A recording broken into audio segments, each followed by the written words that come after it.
तो गाइस आज मैं आप लोगों को मेरा एक क्लास बताने वाली हूँ कि मेरा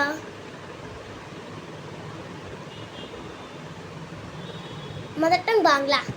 হ্যাঁ, আপনারা ঠিক শুনেছেন, আমার মাদার টাং বাংলা।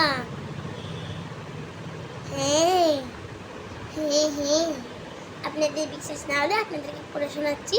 দশরথের পুত্ররা, আপনারা তো দশরথকে চেনেন। দশরথ ছিল এক রাজা অযোধ্যা নগরে, যিনি এখন ঠাকুর হয়ে আছে, আমাদের আশীর্বাদ দিচ্ছে, তাকে আমরা করতে পারি। সো আমি বলে দেখাচ্ছি, দশরথের হচ্ছে 3টে বউ ছিল। বড় রানীর নাম হচ্ছে কইকেয়ী, মেজ রানীর নাম হচ্ছে কৌশল্যা, আর ছোট রানীর নাম হচ্ছে সুমিত্রা। সো কি হয়েছে, সুমিত্রার 2টো ছেলে, কইকেয়ী আর কৌশল্যার একটা ছেলে, এইটুখানি